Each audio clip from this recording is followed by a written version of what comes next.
de vinculações que existem entre o problema que nós estamos vivendo, as nossas vidas, a parte teórica, extremamente importante, e o surgimento da economia ecológica. Vou começar com uma história que um planeta chegou para o outro e falou assim: vixe, estou com uma coceirinha aqui. Aí o outro planeta respondeu assim: não se preocupa não, é a humanidade. Né? Isso é para a gente começar a enxergar qual é o nosso papel, o que nós realmente representamos nesse planeta. Então, primeiro ponto de partida, o planeta é muito maior que nós. Ele é muito mais importante que a economia. E ele é muito mais importante que as pessoas. E nós temos que negociar direito com o planeta, o que nós não estamos fazendo. Né? Então, esse mito de precisamos defender a natureza, precisamos salvar o planeta, isso não existe. Quem está ameaçado não é o planeta. Tem uma história de 4,5 bilhões de anos que nós nunca iremos entender. A gente só vive décadas. Né? E não é o planeta que está ameaçado. Somos nós. Nós é que estamos hoje, por causa do nosso comportamento sistemático em relação aos ecossistemas, em relação à natureza, nós estamos colocando em risco. Então, ponto de partida da sustentabilidade é reconhecer isso. Reconhecer a nossa vulnerabilidade, a nossa dependência em relação ao planeta e todos os seus seres vivos. Cientistas já declararam: todos os seres vivos dependem de todos os seres vivos. O meu coração e o de vocês está batendo agora porque existe um ser vivo na Terra que armazena a luz do Sol, que são as plantas. Sem elas, nossos corações não estariam batendo nesse exato momento. Nós estamos respirando oxigênio aqui nessa hora, que vem do fitoplâncton dos oceanos. Quando vocês virem uma abelhinha, pode reverenciar a abelha. É graças a ela que a comida chega no nosso prato. Nós somos absolutamente dependentes de todos os seres vivos e do planeta. Não conseguimos nos desvincular disso. Temos que ter um respeito enorme, porque é uma força muito grande. Né? E nós somos apenas uma espécie animal a mais aqui dentro. Charles Darwin escreveu que nada diferencia o ser humano dos demais animais. Né? Essa é uma verdade. E a gente tem que reconhecer esse elo vivo do qual nós dependemos. Então, a sustentabilidade parte desse ponto de partida. A gente entender que o planeta é uma coisa muito maior que nós, extremamente importante, e nós temos que nos relacionar direito com essa teia viva.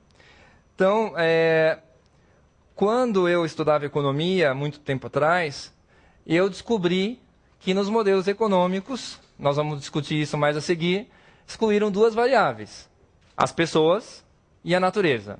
Aí eu pensei, não, alguém deve ter descoberto isso antes de mim, não é possível. Foi quando então eu conheci o pai da economia ecológica, que é Nicholas Georgescu-Roegen. Ele é um americano naturalizado, nasceu na Romênia em 1906, morreu em 1994. Ele foi estudar nas universidades dos Estados Unidos e deu uma grande contribuição ao pensamento econômico tradicional que a gente aprende hoje nas faculdades. Até o dia que ele tomou a pilulinha azul do filme Matrix e desferiu uma crítica enorme à teoria econômica e passou a ser ignorado, que foi uma pena, porque ele previu com muita acurácia o que ia acontecer se nós insistíssemos no sistema econômico tal como ele é hoje. Né? Antes mesmo da ciência dos planetas terem descoberto o que estava acontecendo. Então, uma parábola para tentar entender o que é a humanidade hoje. Nós estamos num carro, a humanidade, estamos num carro em alta velocidade, numa estrada, felizes da vida, e em 1960 a comunidade científica avisou: olha, essa estrada tem visibilidade zero. Tudo bem, a gente continuou na estrada, no mesmo carro, em alta velocidade. Em 1970, a comunidade científica voltou com o segundo alerta. Além de ter visibilidade zero, essa estrada tem um precipício lá na frente. Eu não sei onde o precipício está e não sei qual é a altura dele, mas ele existe, chama-se resiliência da natureza, né? E os processos que os ecossistemas desenvolvem para nos proteger. Para vocês terem uma ideia, num jornal foi dito uma vez para uma pessoa importante que nós comemos os ecossistemas. É verdade, nós comemos os ecossistemas. Mas os ecossistemas não estão aí apenas para serem comidos. Os ecossistemas não estão aí apenas para virarem atividades agrícolas, atividades econômicas. Eles têm uma função primordial, vital, de fazer o equilíbrio químico do solo, do ar, da água, fazer a regeneração da atmosfera, o equilíbrio químico da atmosfera, fazer a regeneração da água, manter a biodiversidade. Bom, para vocês terem uma ideia, se os ecossistemas não funcionassem da forma como funcionam hoje, a Terra seria uma tocha incandescente. Ela entraria em combustão. É graças à combinação de toda a vida desse planeta que a atmosfera não tem uma combinação de gases que transformaria a Terra, numa tocha em plena combustão. Então, os ecossistemas não estão aí apenas para serem comidos, eles estão também para manter o equilíbrio que sustenta todas as formas da vida do planeta, do qual nós somos extremamente dependentes.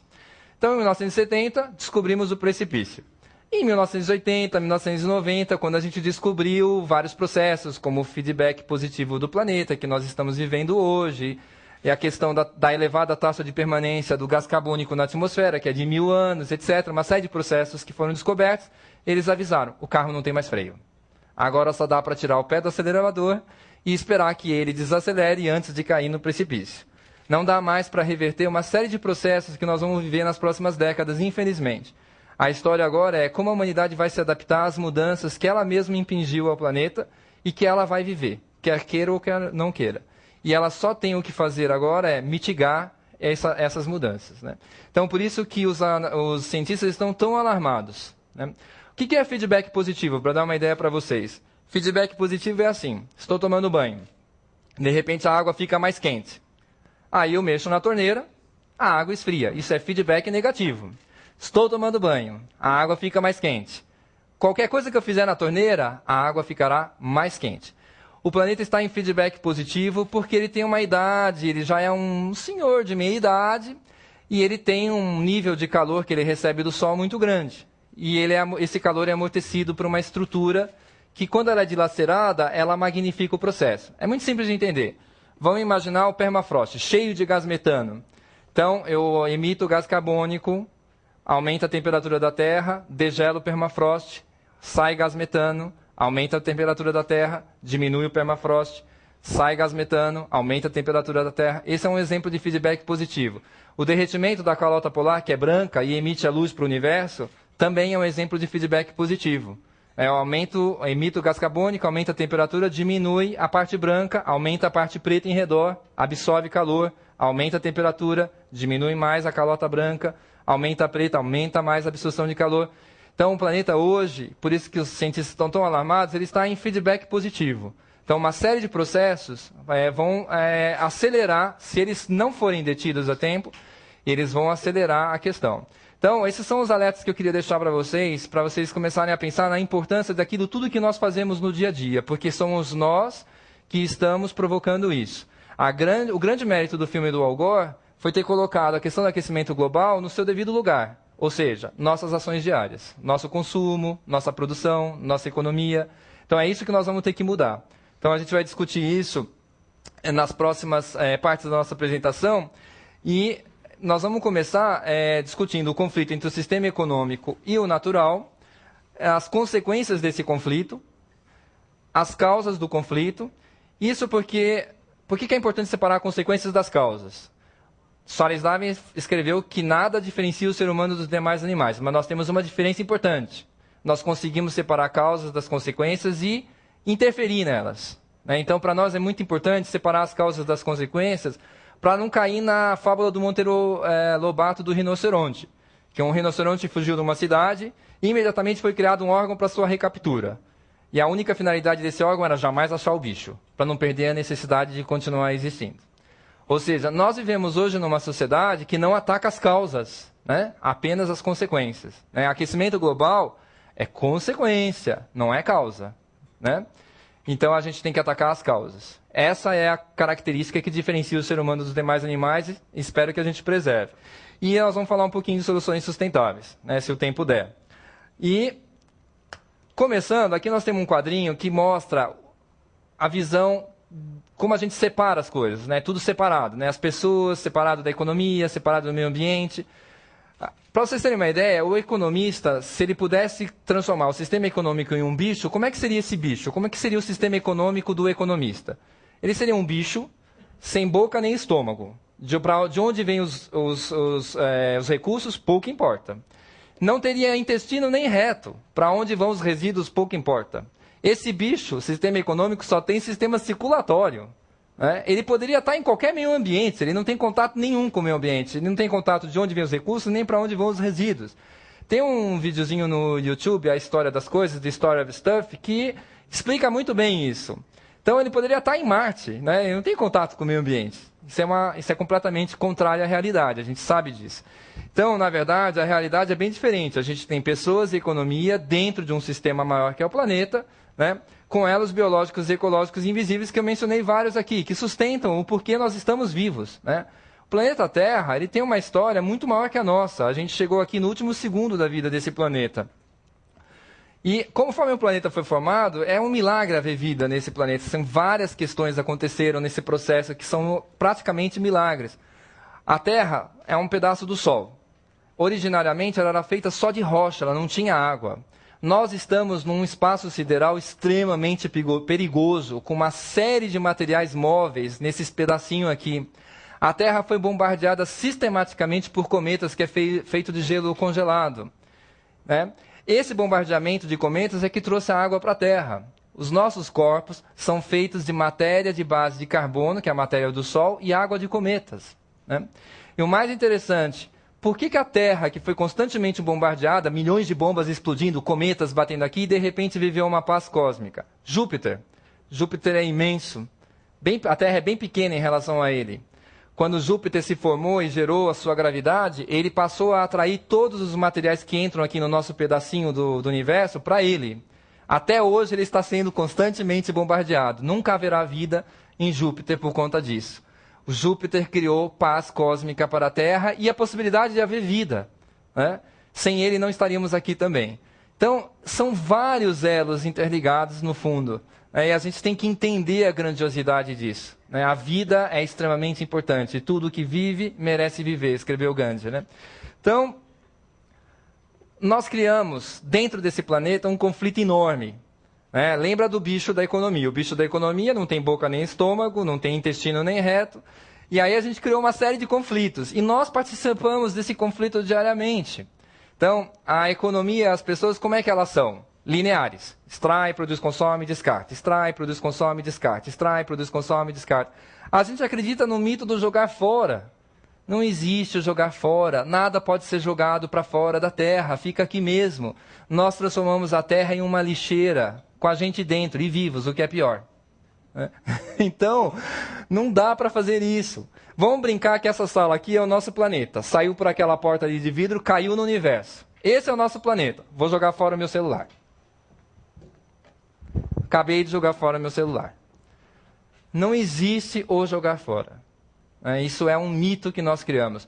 Quem adquire consciência de sustentabilidade hoje, um dos maiores dramas existenciais que aparecem é o lixo. Meu Deus, o que fazer? É um problema gigante. Para vocês terem uma ideia, eu estou nisso desde 98. Só agora eu consegui, o ano passado, me livrar inteiramente das sacolinhas plásticas. Porque a gente tem um hábito e é difícil você se livrar dele, né? Então, é muito difícil. Mas a gente tem que entender a dificuldade que é jogar qualquer coisa no lixo. É muito simples. Não sei o que eu faço com isso, que é material X. Não, não complica. Nada pode ser jogado fora. Parte sempre desse princípio. Minha meta hoje é lixo zero. Então, partam sempre desse princípio. Eu recebi um presente da L'Occitane no meu aniversário, era uma caixa desse tamanho, cheio de embrulho, plástico, né, com 2 coisinhas dentro. Escrevi para eles, pedindo, pelo amor de Deus, para abolir isso, né? Porque eu tiro 2 coisinhas e jogo o resto no lixo. Agora vai chegar o Natal, nós vamos ver o estrago que vai ser, a quantidade enorme do ser humano desperdiça demais. Então a gente criou a economia do desperdício, do descarte imediato dos bens, né? Isso não pode acontecer, isso é um desrespeito que nós temos. O plástico mata milhões de animais nos oceanos, né? Eles comem aquilo ali pensando que é alimento. Isso não dá para continuar, então a gente tem que ter noção disso. Então, o sistema econômico é linear, extrai, produz, consome, descarta. A economia é circular, a natureza é circular, não joga nada fora. O sistema econômico ele é degenerativo. Um ovo é um bom exemplo do que a Terra seria miniaturizada. Uma casquinha, com uma parte dentro mole, que é o magma incandescente. Essa casquinha é a crosta terrestre, né? Dentro da crosta terrestre foram acumulados, durante bilhões de anos, todos os metais. E durante milhões de anos foram formados os combustíveis fósseis. A natureza não vê esse material há milhões ou bilhões de anos. Não tem ciclo regenerativo para eles. A gente foi na crosta terrestre, tirou esses materiais e despejou no solo, no ar e na água com sem o menor cuidado. Hoje de manhã eu estava vindo a pé da minha casa para o meu trabalho e tinha uma caçamba com um monte dessas lâmpadas entupidas de mercúrio dentro da caçamba para ir para o aterro sanitário. Peguei o telefone, liguei, falei com a pessoa durante meia hora para convencê-la de que precisa ter um procedimento. Ela também é responsável. Primeiramente, ela queria botar a culpa no morador do prédio que botou a lâmpada na caçamba. Não, todo mundo é responsável.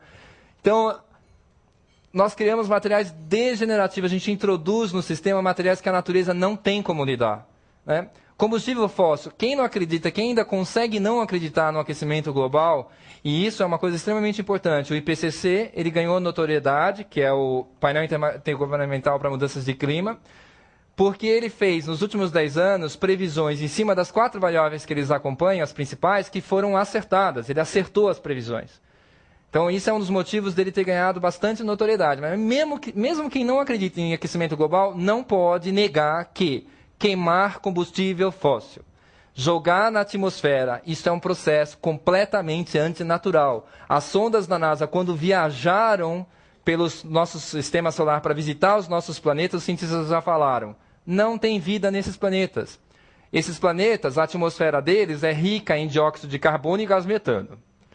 Então, não tem vida possível com essa atmosfera. É justamente a atmosfera que nós estamos perseguindo aqui na Terra. Bastante gás metano e bastante dióxido de carbono. Ou seja, um processo contra a vida. Quer a gente queira, quer a gente não queira, é isso que nós estamos fazendo, né?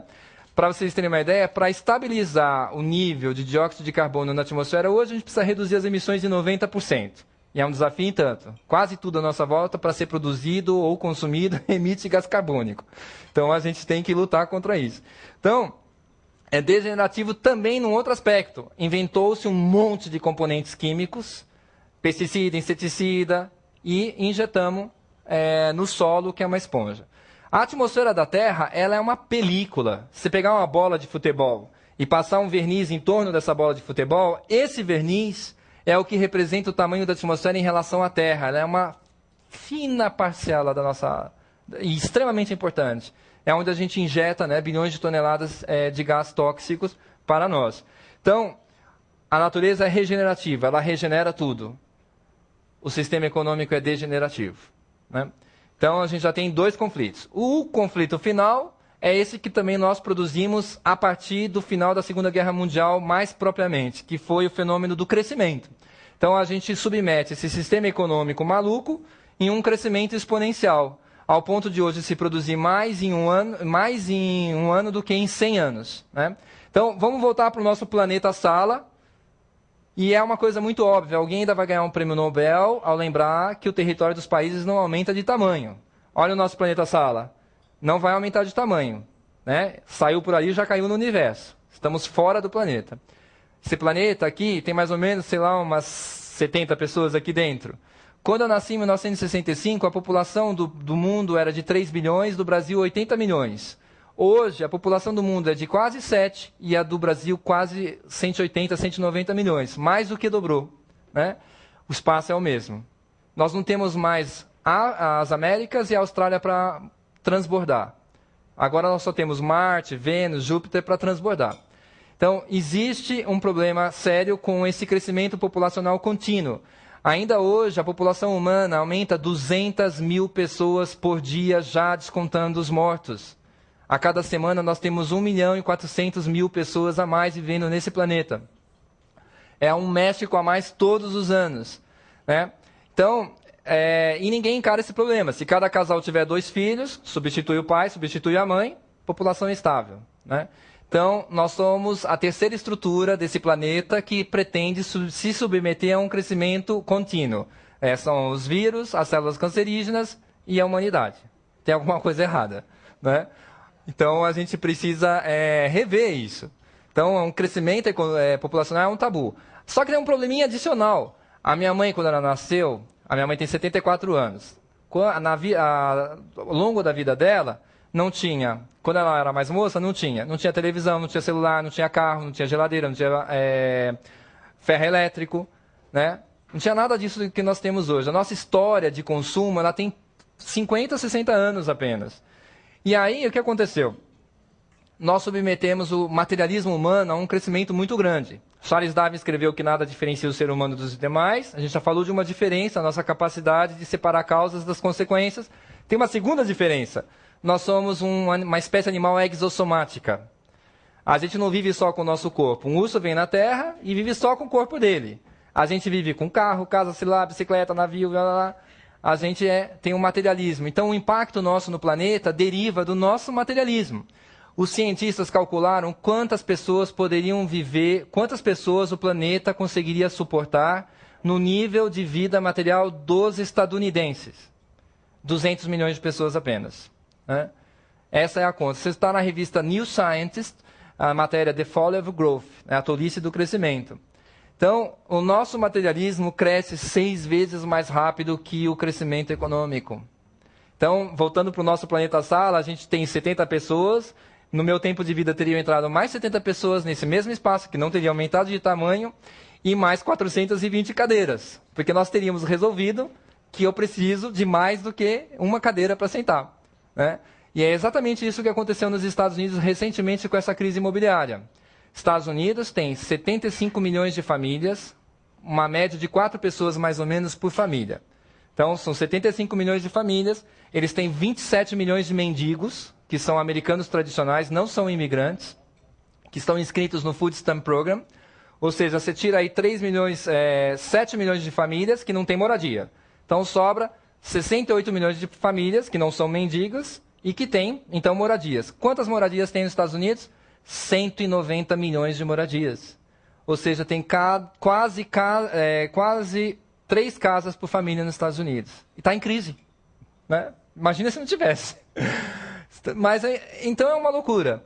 E, para completar, na década de 70, as famílias americanas eram muito mais numerosas. Você tinha 10 pessoas por família. Hoje, você tem menos de 4. Qual é a lógica? Bom, se eu tinha 10 pessoas por família, eu preciso ter vários quartos, uma casa maior, uma sala de jantar maior, para comportar todo mundo. Então, se tem uma família menor, a lógica seria ter uma casa menor. As casas, o tamanho das casas nos Estados Unidos triplicaram, na direção contrária da diminuição do tamanho das famílias. Casas maiores, para cada vez famílias menores viverem. Então, esse é o absurdo que nós estamos vivendo, esse materialismo. E ele começou no período do século passado a partir de uma descoberta muito interessante da psicologia que o marketing aproveitou, que é a seguinte: aquilo que mais deixa o ser humano feliz é a desgraça alheia. Aquilo que mais deixa o ser humano triste é a desgraça alheia. Portanto, para vender, basta botar um produto do lado de uma pessoa feliz e bem-sucedida. É assim que funciona a regra, infelizmente. A gente teve uma matéria na revista Veja sobre sustentabilidade o ano passado e eu fiquei horrorizado com a capa, porque na capa já tinha uma pessoa numa bicicleta triste, tinha um bebê também triste, moribundo, só o cachorro que não estava feliz. Aí eu falei, gente, mas quem mexe com sustentabilidade precisa ser tão triste, não dá para botar um sorriso pelo menos? Aí você abre a revista, tem um produto com uma pessoa super feliz ali para você comprar. Então, essa filosofia de vida, né, esse modelo mental que nós temos é que precisa mudar, né? Então, o sistema econômico é linear, degenerativo e infinito. A natureza é circular, finita e regenerativa. Não tem como ter um conflito maior. Para atingir a sustentabilidade, é preciso remover esse conflito. Reciclagem, por exemplo, ajuda a introduzir circularidade no sistema econômico. Mas é óbvio que antes de eu fazer a reciclagem, eu tenho que reduzir. Eu não posso acreditar no mito de, eu reciclo papel, eu reciclo metal, então eu uso à vontade. Não. A natureza também não joga nada fora. Então, isso também seria você aplicar o desperdício. Nos Estados Unidos, 10% da energia consumida é apenas para manter as luzinhas vermelhas do stand-by dos aparelhos. Ou seja, inutilmente. É uma energia que a gente tira do sistema, do planeta, né, que causa perda de vida em todos os lugares, para ficar as luzinhas acesas inutilmente. É assim que nós encaramos. A gente não vê os elos, né, do que nós estamos fazendo e as consequências. Cada um dos nossos atos repercute em redor nessa teia da vida que a gente vive e depende dela. Então, as consequências nesse conflito a gente já conhece, né? Poluição atmosférica, poluição do ar, cidades da China não têm mais céu azul. E eu preciso pegar meu celular. e conflito em todas as áreas. As cidades dependem do meio ambiente. Produção de lixo é assustadora. Eu não vou elaborar muito essa questão, mas, gente, olha, quem tiver a oportunidade de visitar um aterro sanitário, se prepara, porque é chocante. Sim, é uma coisa... Enquanto a humanidade não deter esse processo de gerar um homem adulto, ele acumula só de lixo um prédio de 8 andares, aí a gente tem realmente uma questão séria enquanto não resolvemos isso, né? Aqui tem uma fotografia de satélite das Américas. Então, se a gente brincasse, de invertesse a história e colocasse os Estados Unidos onde está o Brasil hoje, a gente iria ver o seguinte, que não teria sobrado um acre sequer da Amazônia. Estados Unidos e Europa, eles destruíram praticamente a totalidade das suas florestas naturais. O Brasil tem ainda 61% do território em florestas. Então, existe um conflito entre o modelo econômico e os ecossistemas. Onde ele se desenvolve, os ecossistemas desaparecem. O problema é que a escala com a qual nós estamos fazendo isso hoje é extremamente perigosa. Um outro exemplo, a costa do Brasil é a parte mais envolvida do Brasil. Tinha uma floresta, a Mata Atlântica, riquíssima, sobrou 5%. Então, os organismos dizem o seguinte, os países que mais destroem florestas e a biodiversidade são os países pobres e em desenvolvimento como o Brasil. Os países ricos não destroem absolutamente nada. Enfim, falha em fazer uma crítica ao modelo de desenvolvimento per se, que é isso que nós precisamos, né? Criticar o modelo. E lembre-se que os inimigos do sistema não são os que fazem as críticas. Os inimigos do sistema são aqueles que não ouvem as críticas. É esses que precisam mudar e enxergar essas críticas, né? Então, a gente tem essa consequência. A Amazônia, eu vou falar rapidamente da Amazônia, um pouco que eu sei. A cada 9 ou 10 segundos desaparece um campo de futebol da Amazônia. É uma destruição contínua. Quem consome essa madeira ilegal somos nós, né? Você vê empresas grandes fazendo uso de madeira, em escritórios de arquitetura grandes, madeira sem nota. 95% da madeira produzida no Brasil é ilegal. Eu faço a reforma do meu apartamentozinho, não sei o quê, com madeira certificada, aí entro numa loja super grande, descubro, assim, por caminhos que não teve a preocupação de usar madeira certificada. Então, isso tem que mudar, porque todos são responsáveis, né? E a Amazônia é muito importante para nós. 95% dos recursos hídricos de São Paulo, Rio de Janeiro, Espírito Santo e Minas Gerais dependem da Amazônia, de acordo com o Smithsonian Tropical Institute. Ou seja, se a Amazônia acabar, a região sudeste ficará sem água. Só isso. Além da sua função de equilíbrio climático, etc. A Amazônia está sendo destruída continuamente. Não é uma destruição assim e acabou. É uma destruição contínua. Cada dia nós amanhecemos com menos florestas no mundo e na Amazônia e no Cerrado. Não podemos esquecer, né? Cerrado também está sendo destruído. Um ecossistema de bilhões de anos. Solo fértil e água. Colapso das reservas pesqueiras oceânicas. Parei de comer peixe por causa disso. A indústria pesqueira tem rede o suficiente para embalar a terra 4 vezes. E 40% do que eles tiram dos oceanos, eles matam. A rede tem 2 km de extensão. Com radares super tecnológicos, fica flutuando sozinha, depois eles pegam o radar, acham a rede, vão lá e pegam os bichos, enquanto eles se prendem nas redes. Não tem o menor critério, né? Então, não dá para participar dessa carnificina. E aí eu decidi que realmente fica complicado. E a gente conseguiu colocar as reservas pesqueiras oceânicas em colapso. A perda da biodiversidade é um assunto muito pouco falado. Eu descobri isso através de um diálogo, ou uma discussão, na verdade, entre Stephen Jay Gould, que é um paleontólogo norte-americano, e os economistas dos Estados Unidos. Foi assim, os economistas dos Estados Unidos escreveram que, de acordo com Stephen Jay Gould, toda a vida na Terra está fadada à extinção. Por isso, se a economia causar alguma extinção, estamos prestando um favor à natureza. Stephen Jay Gould respondeu, nunca participei de um debate estúpido, mas esse eu não vou poder me furtar. É verdade, toda a vida na Terra está fadada à extinção. Só 1% da vida que surgiu nesse planeta existe hoje. Mas isso ocorre em eras geológicas de milhões de anos, coisa que o nosso cérebro, foi com ele que eu aprendi isso, nosso cérebro não consegue entender. Eu não consigo botar essa régua de milhões de anos na minha cabeça, só vivo décadas, né? Então ele escreveu isso, ou seja, ocorre em milhões de anos e não em décadas. E ele completou, é muita ingenuidade achar que essa extinção jamais irá se voltar contra os causadores, né? Nós colocamos a vida desse planeta no maior processo de extinção dos últimos 65 milhões de anos. E a régua de extinções que eu vi outro dia, o gráfico, mostra que não é tão pequeno o que já vem aí ocorrendo em comparação aos períodos anteriores. Então, é algo realmente muito preocupante. A FAO publicou um documento falando de um problema relacionado com a indústria alimentícia. Começa assim: a indústria alimentícia concentrou grande parte dos alimentos em 21 indivíduos, 14 espécies vegetais e 7 espécies animais. Monogênico. Aquela caminhada toda, tudo prima irmã. Tudo monogênico, um gene só, né? Ou seja, ficamos vulneráveis a possíveis doenças ou pragas contra essas espécies. Aí eles continuam. Durante esse processo de monogenetização, desses 21 indivíduos que abastecem quase toda a humanidade com os alimentos, a indústria destruiu, extinguiu 7.000 espécies vegetais e não sei quantas espécies animais que estariam disponíveis para alimentos. Então a humanidade sempre fluiu, independente desses 10.000 anos de estabilidade climática, sempre trocou quando era necessário em função de desaparecimento que ocorre de determinadas espécies. Recentemente a gente quase perdeu o trigo. O trigo apareceu uma praga e ia acabar com o trigo de vez. Nós tivemos que recuperar o trigo com um gene lá nos rincões da Ásia que foi encontrado e trouxe para a cultura do trigo, porque o trigo inteiro do planeta é um gene só. Então, a biodiversidade não é assim, eu quero a biodiversidade porque eu quero um monte de bichinho bonitinho. Não, não, não. A biodiversidade existe para esse tipo de função e para equilibrar quimicamente a atmosfera, entre outras funções, né? Eles não existem apenas para a gente ficar observando o nosso bel prazer, eles são a razão de nós estarmos vivos, né?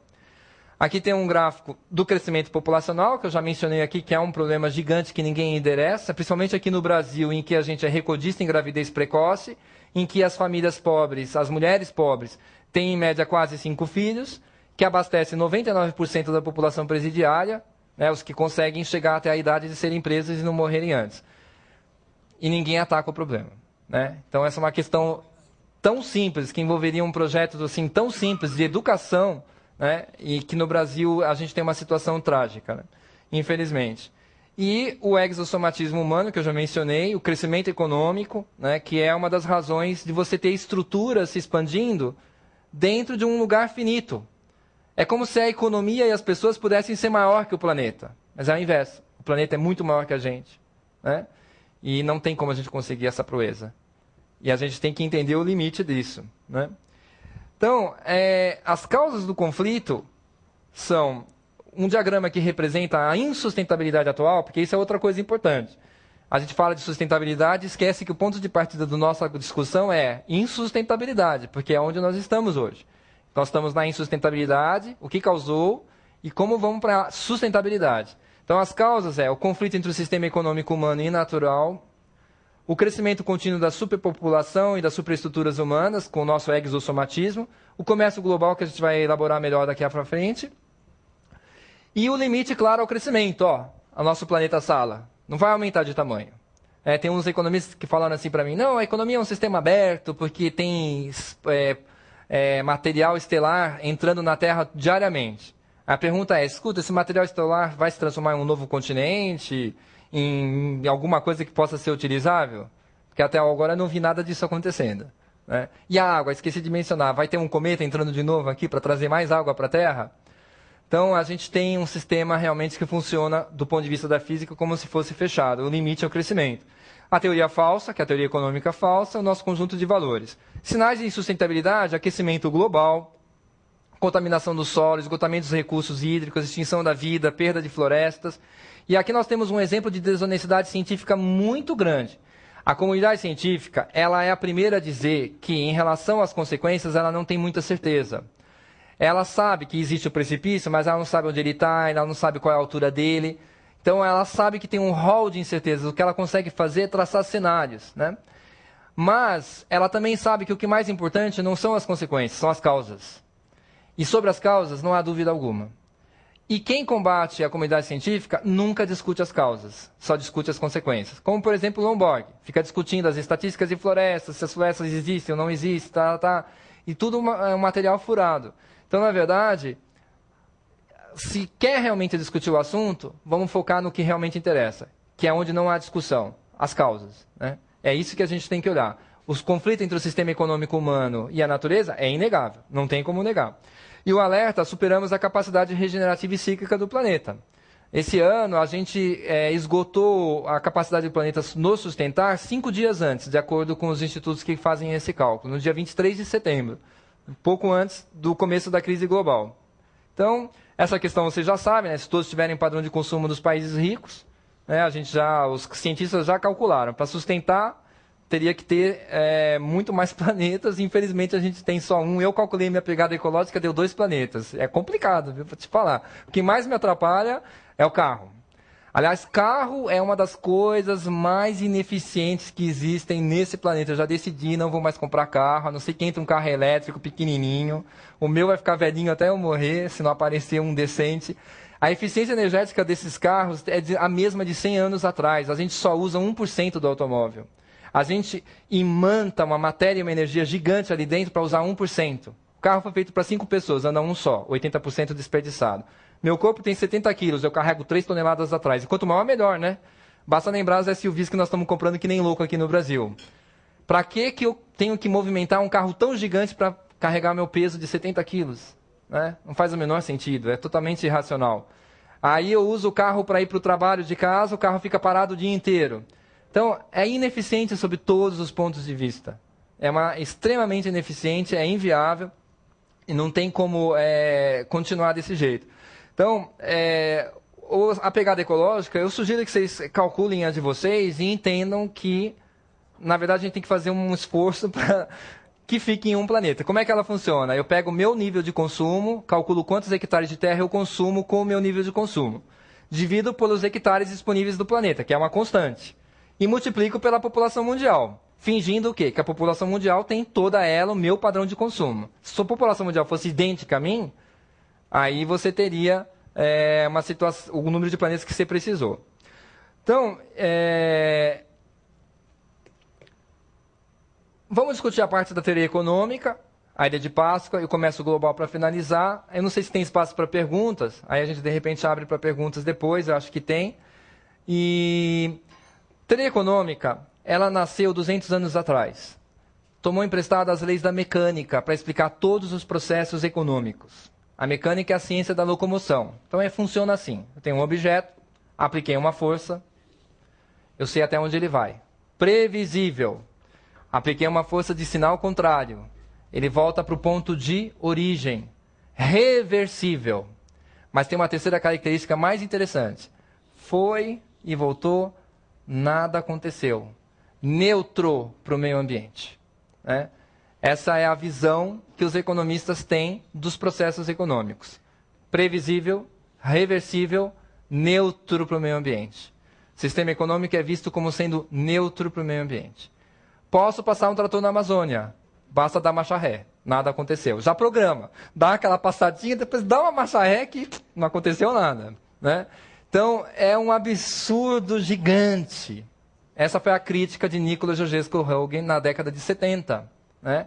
O erro da economia estar baseada na mecânica, embora os avanços da física tenham provado que para relações sistêmicas ela não serve. Ela serve para construir uma ponte, uma sala, um prédio, mas ela não serve para relações sistêmicas. Né? Aí surgiu o mito tecnológico, esse é apavorante, que é um problema que o economista sempre teve, como garantir que o crescimento fosse eterno. Foi resolvido. O Robert Solow, pai dessa teoria, ele escreveu o seguinte: um dia o ser humano será capaz de produzir outros fatores materiais que não os da natureza. E continuou: o capital produzido pelo homem é um perfeito substituto da natureza. Os físicos caíram de costas. Esse Solow, tem uma péssima notícia para te dar, não sei como é que eu vou fazer, acho que você não vai gostar muito. É o seguinte: tudo é matéria e energia à nossa volta. Tudo. Ser humano não produz nenhum dos dois. Ser humano não produz nada. Ser humano não produz matéria, ser humano não produz energia. Portanto, não existem outros fatores materiais que não os da natureza. Tudo vem da natureza. Né? Aí o mito tecnológico criou a possibilidade do meio ambiente ser inesgotável. E olha que interessante, isso é tão legal que a gente, na economia, não olha estoque. Para que eu vou olhar estoque se o meio ambiente é inesgotável? Eu nunca sei quanto tem de carro numa cidade, num estado, num Brasil. Não só olha o fluxo. A maior parte das variáveis dos economistas, as principais, é fluxo. PIB é um fluxo, é a quantidade de bens produzidos ao longo de um ano, que vão acumulando em estoques, num espaço finito. Mas para que eu vou me preocupar? Né? Então a gente só trabalha com fluxo, com crescimento percentual de fluxo, com esse tipo de visão, com quocientes. Os quocientes também são super interessantes. Não existe a menor evidência empírica dos últimos 40 anos que a tecnologia tenha conseguido evitar que os ecossistemas continuassem se degradando com a pressão da nossa demanda. E é muito simples de entender. Em 1950, eu usava uma unidade da natureza para produzir uma unidade de produto. Fiz um esforço tecnológico, corri atrás, blá, blá, blá, blá, blá, e reduzi o consumo da unidade da natureza para 0,8, 20% de ganho de eficiência. Em 5 anos só isso já se consegue ver. Então, reduziu de 1 para 0,80. Então, eu passo a consumir 0,8 recursos da natureza por unidade de produto. Diminuiu o impacto sobre a natureza? Não. A produção aumentou 500%, 500.000%. Né? Ou seja, nenhum recurso que o ser humano utiliza foi detido, não deixou de passar por uma demanda exponencial, por uma pressão exponencial. Porque o crescimento absoluto mais do que superou qualquer ganho de eficiência.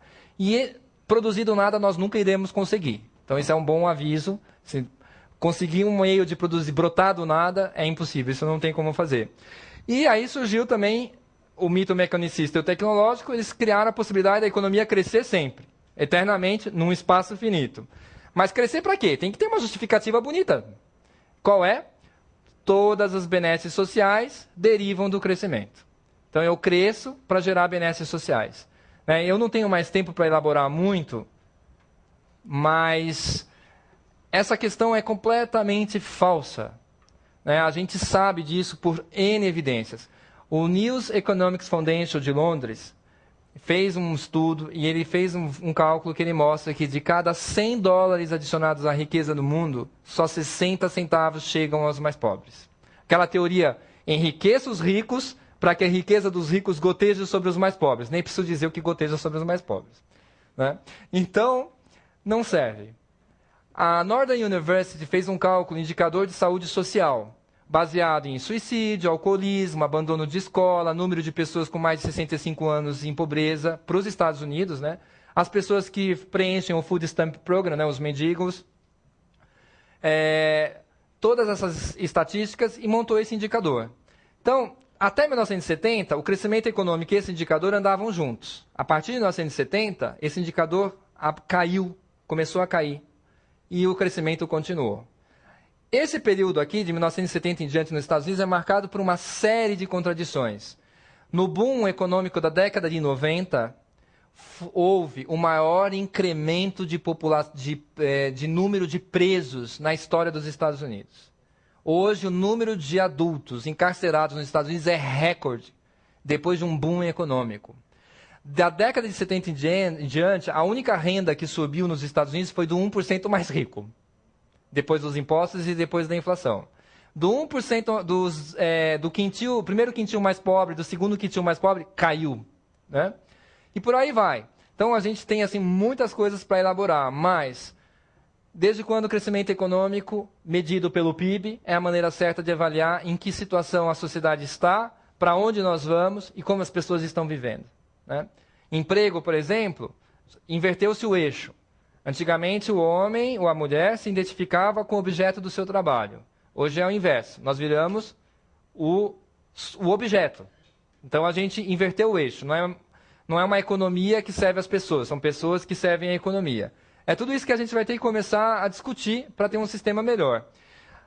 A crítica do Hogan parte do surgimento da termodinâmica, que eu estou resumindo bem, mas que mostra que os processos físicos e econômicos são, ao contrário daquela fórmula da mecânica na economia, eles são irreversíveis, imprevisíveis e geram mudanças qualitativas definitivas. Para ter uma comparação, a Terra pode ser uma ampulheta e a hora que a quantidade de sustentação da vida dessa ampulheta passar inteira para baixo, acabou. Não tem como... A gente realmente vai desaparecer um dia. A questão é se nós vamos desaparecer em milhões de anos ou em décadas. Para os economistas, a hora que essa matéria e energia passa para baixo, é só virar a ampulheta. Só que a realidade da física, a ampulheta não pode ser virada. Não tem como você virar. Nós não conseguimos revogar essa lei da física, né? Então, o planeta é uma ampulheta que não pode ser virada. Aqui é o bicho da economia que não tem boca, nem estômago, nem intestino reto. Aparece em todos os livros introdutórios de economia. Até hoje os economistas desmistificam qualquer preocupação com recursos naturais. Eles dizem até hoje nos livros de macroeconomia, como David Romer, que recurso natural não é restrição nenhuma para o crescimento econômico. E detalhe, eles não estão nem discutindo serviços ecológicos, como a da abelha que faz a comida chegar no nosso prato, ou da biodiversidade que impede que a terra se torne uma tocha incandescente, que são os serviços naturais. É só aquele recurso natural que eu posso pegar na mão, né? O petróleo, o metal, é só isso que eles colocaram na análise deles, né? Tem análises econômicas diversas, como da economia ecológica, de outros economistas, mas a gente aqui vai fazer um uso da lógica. Se o que existe de diferente é tão pequeno em relação ao todo, a gente pode assumir que ele não existe. Infelizmente, no pensamento econômico mundial, e na sua aplicação prática, é como se outra parte do pensamento que tenta entrar e persuadir para que se enxergue o todo, o sistema, e não só a economia é uma parte. Ele ainda é como se não existisse, infelizmente. Isso eu já falei, né? Economista só olha fluxo, não olha estoque. A gente tem o fenômeno apavorante de urban sprawl, espalhamento urbano nos Estados Unidos, que causou a poluição de metade dos rios e lagos e zonas estuárias dos Estados Unidos, né? De acordo com a agência ambiental deles. Aqui é uma matriz de recursos naturais da Terra, que mostra do lado de lá, a coluna vermelha inteira, né? Tudo que está na crosta terrestre. E aqui nós temos um mito muito forte, que tem a ver com a nossa arrogância. A gente fica falando, os recursos vão acabar, os recursos vão acabar. Gente, a questão que nós estamos enfrentando hoje no planeta não é que os recursos vão acabar. Nós só exploramos até agora 1% da crosta terrestre. O problema nunca esteve no planeta como fornecedor desses recursos aqui da crosta terrestre. O problema sempre esteve no planeta como absorvedor do impacto das nossas atividades. É aí que está o problema. Então, aí você teve discussões nos últimos 40 anos, o recurso vai acabar, não acabou. Então se não acabou, então nada vai acontecer. É que nem a situação da minha morte. Eu nunca morri, certo? Ou seja, isso significa que se eu nunca morri, eu nunca vou morrer? Não. O fato de eu nunca ter morrido não significa que eu nunca vou morrer. Assim como não significa que eu não deva me preocupar com a minha morte. Então é uma questão de lógica. Então o fato de nunca ter acontecido nada mais grave no planeta é porque a natureza é extremamente generosa conosco. Tem esse conceito de resiliência da natureza que eu mencionei no início, faz com que antes da gente atingir o limite, a natureza normaliza tudo. Ela minimiza os impactos. Na hora que eu cruzar a fronteira da resiliência, aí é um ponto de não retorno. Então, na verdade, a gente fica mais ou menos que nem aquela parábola dos sapos, né? Se você pegar um sapo, põe na água, vai aquecendo aos pouquinhos, ele morre. Se você pegar ele numa água já quente, ele pula e se salva. Essa é uma questão extremamente complexa. A causa está muito distante das consequências. Como que nós vamos tomar a iniciativa de agir com a urgência que necessita, se a gente sabe que as consequências estão tão distantes? É o mesmo caso do fumante. Ele fuma, tem um prazer imediato, relaxamento. Aquela nicotina provoca um relaxamento. Ele não está pensando nos 40 anos depois do hábito de fumar. Ele nem consegue ver isso. Se ele conseguisse, ele pararia imediatamente. Então, essa é uma questão de complexidade, causas distantes da consequência. Do lado de cá, a gente tem um mito importante, que eu enxergo em vários economistas que, inclusive, são super bem intencionados e trouxeram contribuição, que eu chamo de mito da energia. Se a gente conseguir extrair energia do Sol, que é abundante, e muito maior do que nós precisamos, nós temos uma fonte infinita de energia, certo? Resolveu o problema da finitude planetária? Não. A energia é usada para movimentar coisas. Eu não uso energia só para... eu quero energia e... o que eu vou fazer? Vou acender lâmpada, vou movimentar um carro, vou produzir um produto. Ou seja, a energia é usada para movimentar coisas. Nós não temos só um problema de energia, nós temos um problema de matéria. O solo é finito. A água desse planeta sala nosso aqui seriam 3 tonéis aqui atrás de mim. A água é finita, não vai aumentar de tamanho, graças a Deus, porque para aumentar de tamanho tem que um cometa bater na Terra. Espero que não ocorra, né? Então, a gente tem várias questões desse lado de cá que envolvem mitos, que necessitamos de uma matriz mais limpa, de uma matriz diversificada, uma matriz carbono neutra, mas precisamos entender que isso não revoga a necessidade de entender o limite planetário. E esse modelo mental, se há fome no mundo é porque falta a produção de alimentos, não é porque a gente joga um quarto da comida no lixo, não é porque existe uma ineficiência gigante, né? Ou seja, está na hora de parar de focar em aumento de produção e começar a olhar ganhos de eficiência, que são super importantes, e tecnologias realmente voltadas para uma história melhor, né? Isso vale também no campo da energia. A gente sabe, por vários estudos, aqui inclusive da Unicamp, que se você atualizar tecnologicamente as turbinas das usinas elétricas existentes e as linhas de transmissão, você aumenta 40% a oferta de energia no Brasil.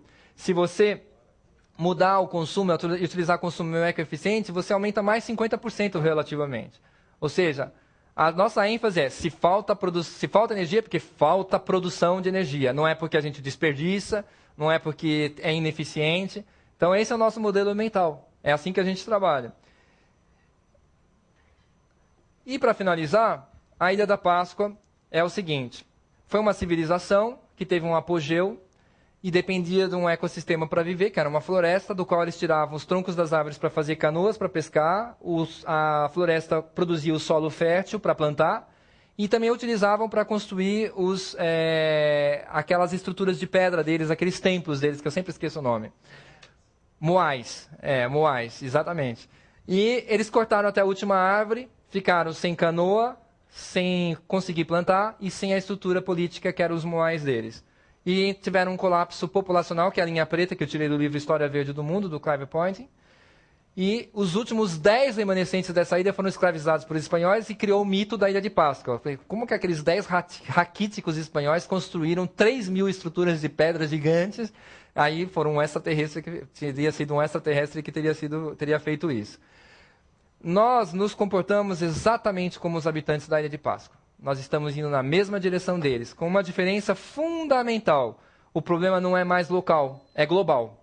Se os Estados Unidos existissem sozinhos no mundo, não tivesse mais nenhum outro território, nenhum outro país, eles já teriam entrado em colapso ambiental há muito tempo.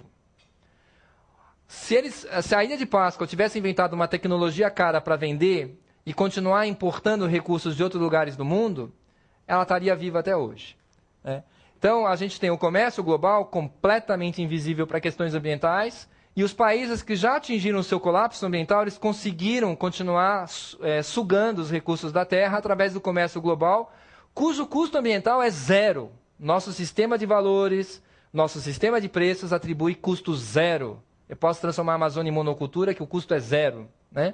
Então, a gente criou pela primeira vez, por causa do comércio global, na história da humanidade, um risco de colapso global. Não mais local, como já viveram os sumérios, na Espanha, na Itália, em México, aqui no Brasil mesmo, na região do Alto Ribeira.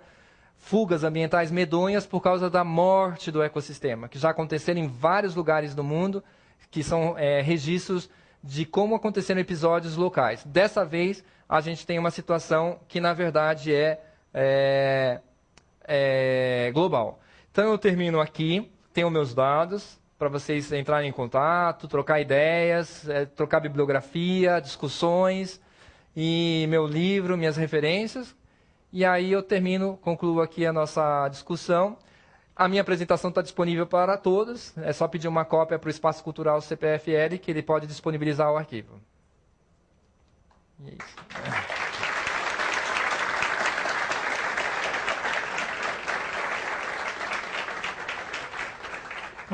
Depois dessa série de contradições e mitos que nos deixam, no mínimo, perplexos, né?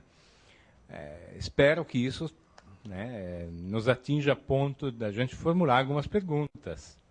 Então, pedimos para vocês levantarem a mão, serão atendidos na ordem, sejam possivelmente mais rápidos possíveis e concisos, de maneira tal que a maioria possa participar. Obrigado. Aqui, ó. Boa noite. Tudo bem? Tudo. Hugo, a sua apresentação nos inquieta muito, né? Dá até aquela aflição, o que fazer agora? Uhum. E com essa mudança toda política no cenário norte-americano, eu queria te perguntar se você está mais ou menos otimista com a entrada do Obama na presidência dos Estados Unidos. Como que você enxerga isso? Nós sabemos que o ex-presidente não era muito amigo, né, das políticas que todo mundo está aferindo, está entrando, né, no protocolo de Kyoto. Então, eu queria te perguntar como é que você enxerga a entrada do Obama para essa questão das mudanças climáticas. Olha, eu acho o seguinte, não dá para você dizer, olha, Obama, McCain, Estados Unidos, Brasil. Eu acho que a gente tem que, ao invés de olhar para o exterior, a gente tem que olhar para o interior. Então, a gente tem que começar a entender a questão do como nós fazemos parte dela e o que nós podemos mudar de início tem que ser internamente. E em relação a estar mais ou menos otimista, para mim, assim, otimismo e esperança não dá para você basear em fatos. Só dá para se basear em ações. Então, você no início da sua pergunta, você falou, o que fazer agora? Esse é o ponto de partida de tudo. O que fazer? Então, a gente, para ser otimista e esperançoso hoje, e a gente tem condições hoje de resolver grande parte dos problemas com o que a gente já sabe, a partir das nossas ações.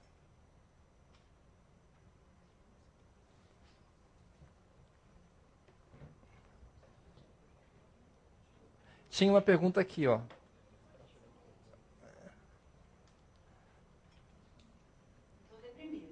A pergunta é muito simples. Você acha que vai dar tempo? Olha, nem os cientistas sabem essa resposta. Tem desde o mais extremo, como o Samuel Lovelock, né, The Revenge of Gaia, escreveu um livro muito interessante que vale a pena ver, A Vingança de Gaia. Ele tem a credencial de ter resolvido o problema do buraco da camada de ozônio, que está voltando, diga-se de passagem, e ele é muito pessimista. Ele acha que não dá mais tempo. Tem outros que acham que dá tempo. Eu acho que se a gente achar que não dá tempo, não é uma solução. Mesmo que não dê tempo, se a gente for para o Valhalla todo mundo junto, acho que pelo menos a gente tem que tentar fazer alguma coisa. E acho que tem que ser por aí. Tem que achar que dá tempo. Olá, Hugo, boa noite. Bom, sou seu fã, venho acompanhando já há um certo tempo o seu blog, algum tempo, que eu quero dizer alguns anos. E durante um bom tempo, eu sempre pensei assim, puxa vida, tá lá um tremendo economista, associado a um banco, o ABN AMRO Bank.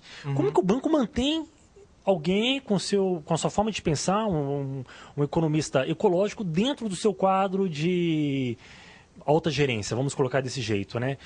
E mais recentemente eu venho pensando, e essa é a minha pergunta, como que as grandes organizações, as grandes corporações, os bancos, as grandes empresas, enxergam, no seu ponto de vista, essa questão não digo do crescimento sustentável, mas pelo menos a questão do lado ecológico. Eles veem isso como uma plataforma de marketing ou realmente uma plataforma de mudança futura ou atual para o momento que nós vivemos, para essa situação?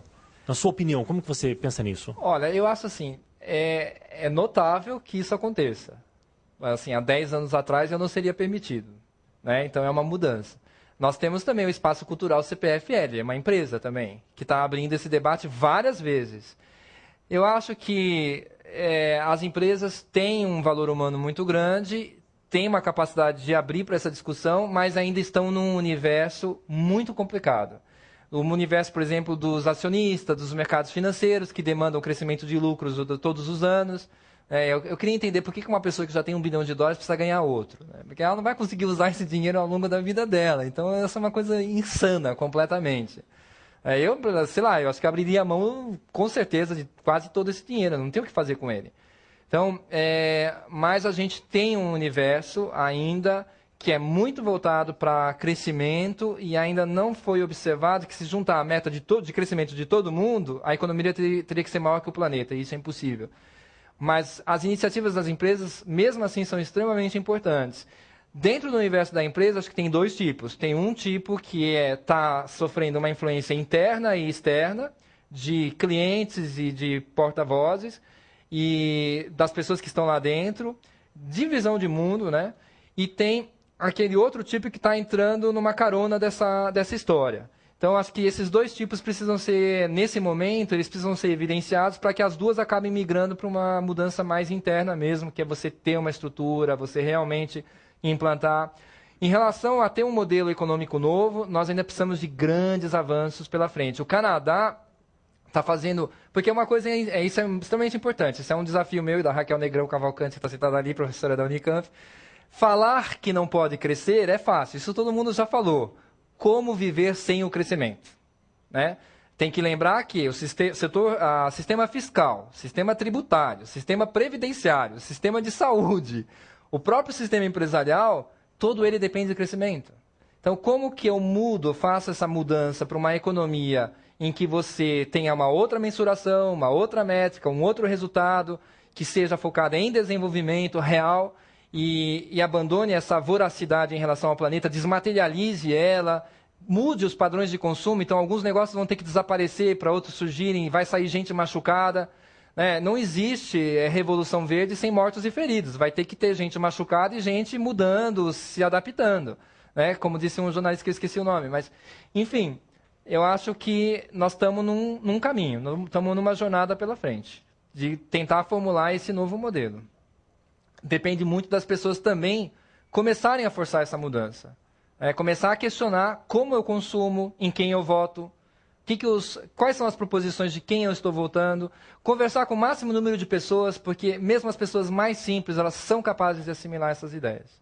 Eu tenho tido essa experiência, então a gente tem que conversar o máximo possível para a gente entender que a gente é um ser vivo integrado a um conjunto de seres vivos e precisamos preservar.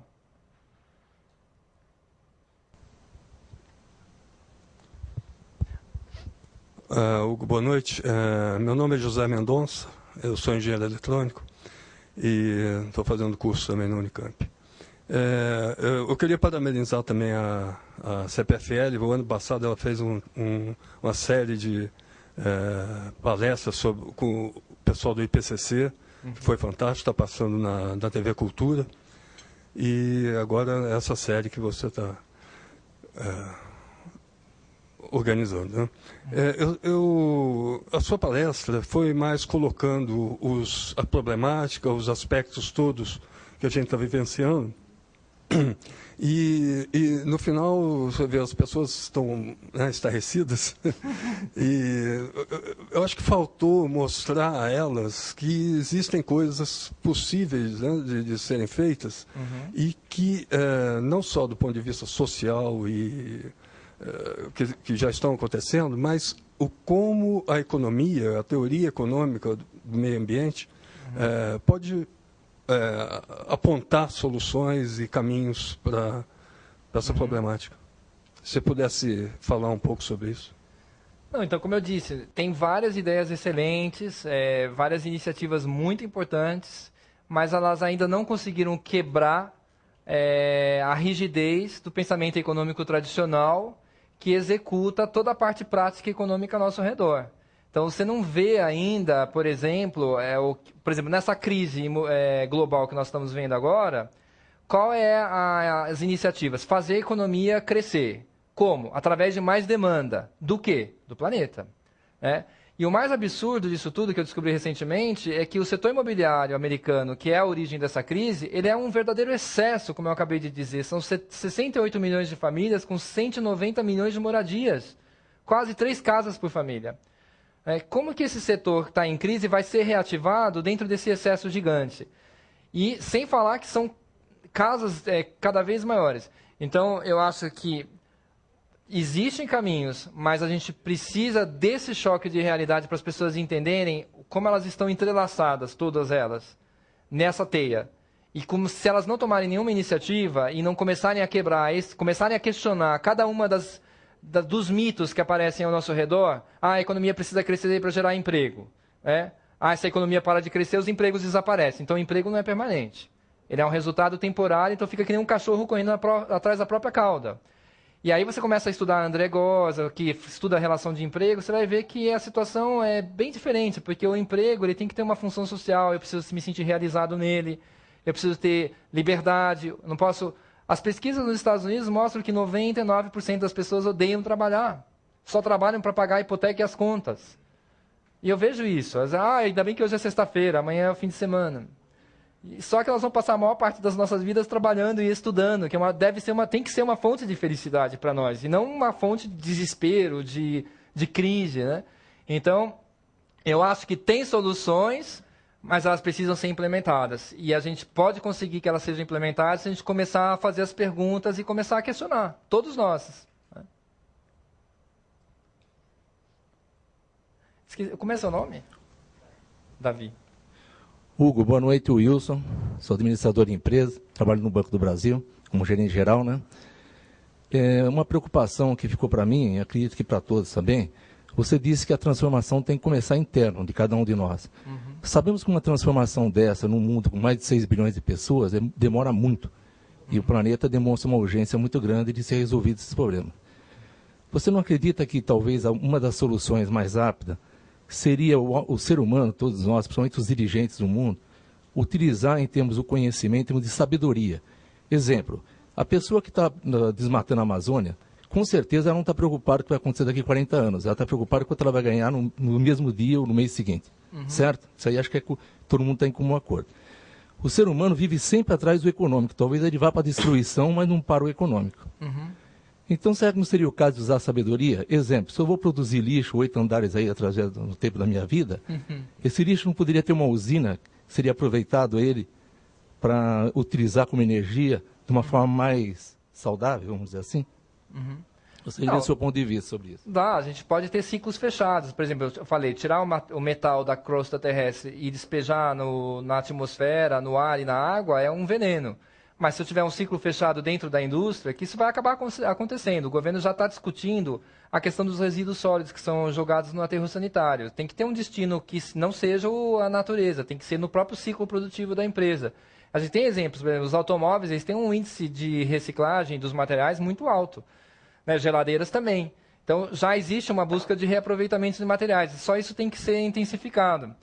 Em relação à questão de você procurar a consciência de cada um, acho assim, se você tiver um grupo já de uma certa forma, mesmo que seja pequeno, que também seja capaz de influenciar aqueles que apertam os botões, isso também pode ser um caminho. Né? Não dá para menosprezar o poder de pequenos grupos, porque você teve grandes transformações na história da humanidade a partir de pequenos grupos.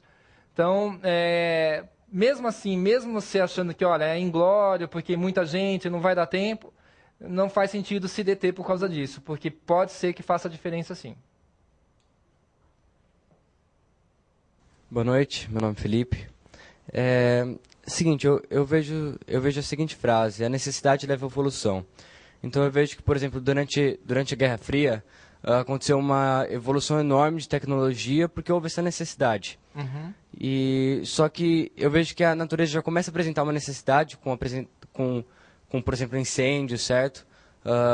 Furacões, etc. Coisas que não aconteciam com tanta frequência, estão acontecendo agora. Ou seja, a natureza clama por socorro. É uma necessidade apresentada.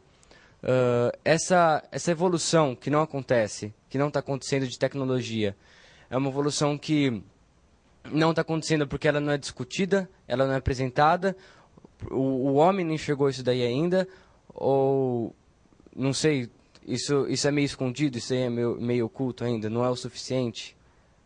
Por causa do nosso modelo mental. A gente tem um modelo mental que é assim, a tecnologia, ao invés de estar voltada para evitar o problema, ela está voltada para resolver problemas que poderiam ser evitados. Né? Então, esse que é o erro. É equivalente a uma dona de casa, ela vai limpar a sala, ela joga um balde de lama na sala e depois ela limpa. É assim que funciona a tecnologia hoje. Então, ela tem um viés de... E o ponto de partida para você mudar isso é você entender o que está em jogo. A hora que você entender realmente o que está em jogo, que é a sobrevivência da humanidade na Terra, segundo Martin Rees, que é um cientista, a probabilidade da humanidade terminar o século XXI hoje é de apenas 50%, aí você vai correr atrás. Então, eu acho que... E entender também que não é a natureza tem processos de bilhões de anos. Né? Se a gente desaparecer desse planeta, o planeta vai continuar a trajetória dele, a vida dele, e vai regenerar, depois de bilhões de anos vai aparecer um outro bicho aqui na Terra. Então, não tem jeito. Então, a gente precisa só entender que somos nós que estamos ameaçados. É a nossa vida coletiva que está em jogo. Espero que não, né? Mas é o que dizem. Às vezes falam que parece que para nós acordarmos precisamos de um evento que seja muito contundente. Mas, por exemplo, se nós cruzarmos a resiliência da natureza do aquecimento global, A maior ameaça do aquecimento global não é a elevação dos oceanos, é o fim da água. Então, as estimativas apontam para os poucos sobreviventes na Terra, porque vai acabar a água e acaba a vida. Então, se é isso que nós precisamos para acordar, realmente aí nós falhamos na nossa capacidade, como espécie animal, diferenciada que nós somos, intelectualmente, de deter as causas. Aí nós teríamos falhado. E isso por um excesso, talvez, enorme de individualismo, porque nós também estamos falando agora que para a humanidade sobreviver no planeta, o pronome na primeira pessoa tem que ser abolido. Eu, meu, esquece. É tudo nós, nosso, tem que abandonar. Né? A gente está aqui totalmente interdependente. Para eu ter chegado aqui hoje, precisou de 1 milhão de pessoas invisíveis terem feito alguma coisa para mim. Tudo. Então, eu acho que é isso que precisa fazer. Precisa pensar dessa forma. Hugo, meu nome é Rodolfo, sou daqui da CPFL. Queria parabenizá-lo, acho que é uma palestra elucidativa e ele mostra vários pontos, né? Essa semana nós tivemos também a presença do Nicholas Stern aqui no Brasil e teve um evento na Fiesp muito interessante, onde ele fala um pouco da economia de baixo carbono. E mostrando algumas vantagens competitivas que o Brasil tem, ou melhor, umas vantagens que não são traduzidas em competição. Uma delas é celebrar muito novas reservas de petróleo, em vez de celebrar novas fontes de energia renovável. Então, a gente está num dilema. A gente celebra algumas descobertas de combustíveis fósseis, o que nos daria uma segurança energética. Tivemos leilões recentes, onde o que ganhou para vir para a nossa matriz, ela é um bom exemplo de como caminhar para sujar a nossa matriz energética, através de óleo, combustível e carvão. Termoelétrica. Termoelétrica, claro. E a gente enfrenta sempre o desafio de licenciamento ambiental junto às energias renováveis, né? E associado a tudo isso daí, o que ele colocou muito é a responsabilidade do setor empresarial no foco dos investimentos. Então, eu gostaria de perguntar para você, a gente teve um colega do Banco do Brasil também, como que o setor financeiro enxerga isso daí, o financiamento em energias, ou melhor, em projetos que têm baixo carbono, ele também remunera muito bem o capital de um banco, de um financiamento, e como um empreendedor, numa oportunidade dessa daí, ele pode optar por energias ou por sistemas e projetos de baixo carbono, e ele vai ter o mesmo sucesso que ele tem numa economia de alto carbono? Então, vamos começar por partes. Primeiro, vamos remover o mito de energia. Eu estive com o Nicholas Stern e eu perguntei para ele, falei para ele tudo, uma parte do que nós falamos aqui, e perguntei para eles que existe um problema muito sério com os economistas. Eles acham que a economia pode ser maior que o planeta. E se ele tinha lido a matéria da New Scientist, do The Fall of Growth. E a resposta dele só evidenciou o fato que ele ainda está no modelo de pensamento neoclássico que pretende que a economia pode ser maior que o planeta.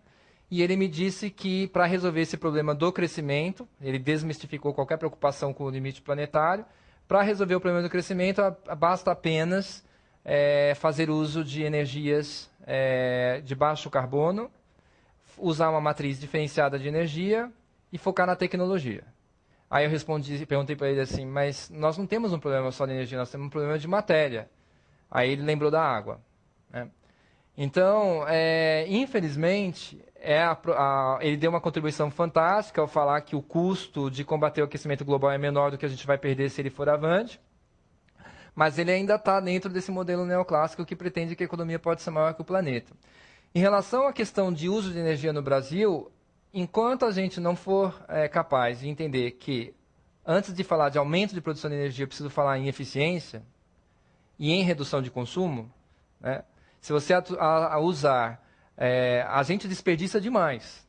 A quantidade, eu dei um exemplo, só para manter os aparelhos eletrônicos em casa com aquelas benditas daquelas luzinhas vermelhas, que para apagar dá um trabalho gigante, você tem que chamar um eletricista, montar uma tomada que você aperta e bum, desliga tudo. Ainda bem que eu tenho só 2, 3, mas tem casas que tem trocentos. Você imagina se ter que tirar todos eles da tomada. Consome 10% da energia produzida, né? Nos Estados Unidos, que é um dado que eu tenho.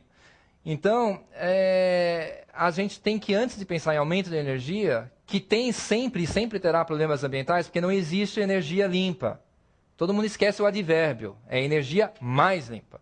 Né? Energia limpa não existe, esse é um mito. É mais mitos que a gente vai construindo. Né? Falta o advérbio aí na frase. Né? Em relação à queima de combustível fóssil, qualquer coisa é mais limpo que aquilo. Então, é esse que é o ponto. Então, a gente primeiro tem que combater esse desperdício. As construções são completamente insustentáveis em termos de consumo de energia. Né? E adotar as tecnologias que nós temos para aumentar, dentro de um recurso, o máximo que ele pode dar. Depois eu vou discutir onde que eu posso produzir mais energia e onde é necessário. O vital seria eu partir para uma matriz quase neutra em carbono. Mas não existe. Neutra em carbono não existe. Mas seria o ideal eu caminhar nessa direção. Não existe ainda tecnologia para trocar toda a matriz energética que nós temos hoje em larga escala para uma matriz neutra em carbono. Esse é o grande desafio. Por isso que o James Lovelock ele defende a energia nuclear como uma das alternativas, porque ela seria, do ponto de vista... Aí já surgiram vários estudos mostrando que a energia nuclear não é tão zero carbono quanto se imagina. Aí começam a elocubrar em relação dentro do ciclo de vida da história dela e tal. Então você vê que as coisas não são muito simples. Em relação ao sistema financeiro, assim... Eu trabalho na área que recebe recursos, eu não trabalho na área que dá recursos. Então, assim, eu estou falando sem conhecimento de causa. Mas o que eu sei, por exemplo, na minha experiência, é que existe o interesse de você focar em projetos que tenham minimização do impacto ambiental e favorecer esses projetos. E não se enxerga esses projetos como algo que não seja viável economicamente ou do ponto de vista da estrutura financeira. Então, existe essa visão hoje e eu acho que isso tende a aumentar. Bom, basta lembrar que o Tratado de Kyoto vai ser reestudado em dezembro de 2009 e as metas vão ser muito maiores do que foi estabelecido no primeiro tratado, mas muito maiores. Então, nós vamos ter uma demanda gigante aí por projetos nessa área. E isso vai viabilizar, com certeza.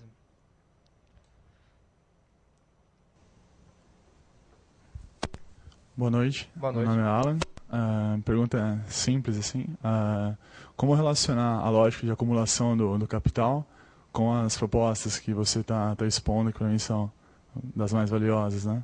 Queria que você aprofundasse um pouco nesse ponto. Bom, primeiro ligar, eu não sei se é isso que você está entendendo, mas a crítica que está sendo feita aqui não é contra o capitalismo. É contra o comportamento da humanidade como um todo.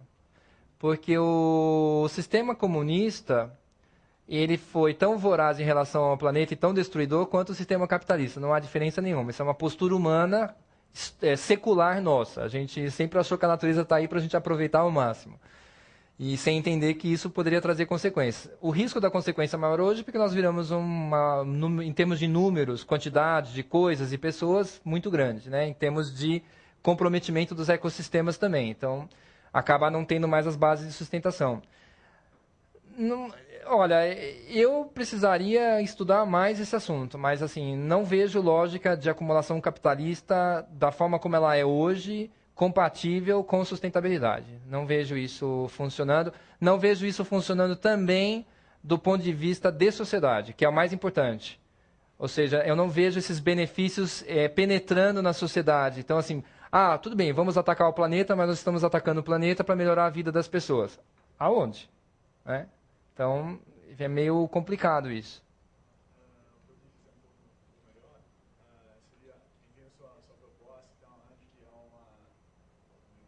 Que é uma iniciativa individual, né, de mudança de comportamento e por aí vai, mas é inegável assim, perceber que, por exemplo, o comportamento de uma grande corporação tem uma repercussão, um potencial de constrangimento social e ambiental, né, muito mais significativo do que a de cada pessoa individualmente. Então, nesse sentido, porque esse é meu ponto de estudo e por aí vai, mas o que eu gostaria de tentar entender um pouco melhor e saber a sua opinião é que ainda parece que há sentidos inversos, né? Onde, por exemplo, as grandes corporações capitalistas tendem a uma acumulação e, por outro lado, o conceito de sustentabilidade é uma outra proposta de cooperação, né? De exato. Cooperação, contraditória. Né? Então, um pouco o que eu gostaria de saber a sua opinião é como se dará assim ali o ponto de contato, né? Entre essas ideias e como tornar isso benéfico e sustentável, por aí vai. Bom, se as pessoas abandonarem a ideia de que elas precisam cada vez de mais coisas para serem felizes, né? E isso vai acabar mudando o sistema, né? Isso não vai ter jeito.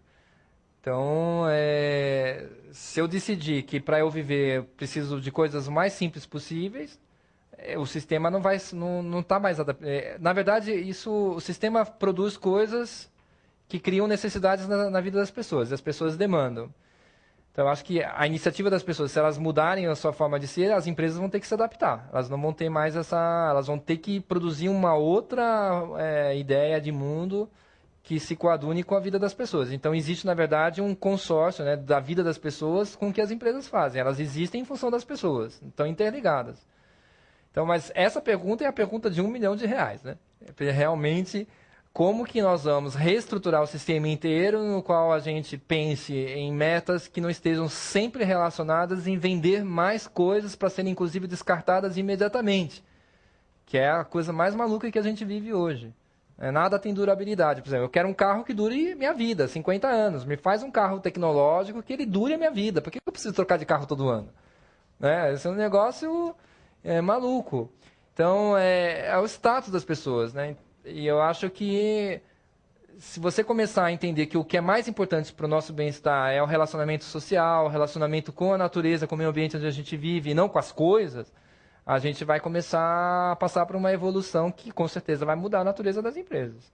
Não sei se encaixa por... A questão é filosófica também, né? Boa noite. Oi, Hugo. Oi. Cheguei atrasada, desculpa. Imagina. Só que São Paulo tinha 174 quilômetros de congestionamento. Dentro dessa racionalidade nossa hoje, eu me lembrei agora, quando você falou das coisas duráveis, eu li uma matéria que falava da Toyota, que ela tinha um programa em alguns países, que se algum dono de carro da Toyota levasse os seus carros a todas as revisões numa autorizada da Toyota, e que se ele chegasse a 400 mil quilômetros, ele ganharia um carro novinho, porque aquele carro serviria como um carro para ir para a exposição, para ser um carro de estudo deles. Uhum. Então, a Toyota é uma empresa que está um pouquinho à frente, né? Fazendo hoje pesquisas para planejamento urbano, pesquisa e desenvolvimento para planejamento urbano, e não mais para desenvolver carro com motor híbrido, motor elétrico, ou seja qual for, né? Então, eles estão um pouquinho na frente sempre. Mas eu me lembrei, né, a pergunta dele me fez lembrar uma outra coisa engraçada que eu li recentemente, que para derrubar esse modelo, a gente precisa desenvolver uma outra crença mística, porque a crença mística no neoliberalismo e na força autorreguladora do mercado, né, só seria derrubado por uma outra força mística, né, porque não tem mais como acreditar e continuamos acreditando e injetando dinheiro neles. Uhum. Mas a minha pergunta para você tem a ver com benefícios da sustentabilidade para toda a humanidade. Uhum. E em uma alternativa ao PIB, que eu imagino que você já tenha falado do PIB, mas perguntei para o Zé se você falou do FIB. Uhum, não. Então, eu não sei se você foi aos encontros da semana passada ou se você leu alguma coisa para você poder nos dizer alguma coisa sobre o FIB, que é o Índice de Felicidade Interna, né, que é uma experiência do Butão, que está sendo copiada hoje pelo Canadá, pela Inglaterra, e que trabalha com a política pública voltada para o bem-estar emocional e psicológico do ser humano. Não, a ideia é fantástica, porque o PIB é um conceito que, quando foi criado pelo Simon Kuznets, ele mesmo falou, isso é uma porcaria, não vão adotá-lo, não adotem ele indiscriminadamente. A Inês é morta, virou PIB mania total. Então, assim, as deficiências do PIB, que eu espero que o FIB não tenha, é a seguinte: se você poluir, matar, estragar, contaminar, mandar para o hospital, impacto zero no PIB. Se você corrigir, encher de remédio, consertar, descontaminar, aí é impacto positivo para o PIB. Então, a forma como os economistas avaliam as economias hoje induzem a geração de problemas, porque os problemas em si mesmos, eles não aparecem. Só a solução dos problemas é que aparecem como atividades que têm que surgir para consertar o que foi feito. A coisa é tão maluca que na economia a gente tem a classificação dos bens em 2 tipos, os bens econômicos e os bens naturais. Então, os bens econômicos são bens escassos, passíveis de apropriação. E os bens naturais, os serviços da natureza, são bens abundantes, não passíveis de apropriação. Então, o que acontece? Os bens naturais não é de interesse da economia, só me interessam os bens escassos e passíveis de apropriação. Então, os serviços da natureza, os recursos da natureza são considerados abundantes, inesgotáveis e sem preço, não são apropriáveis.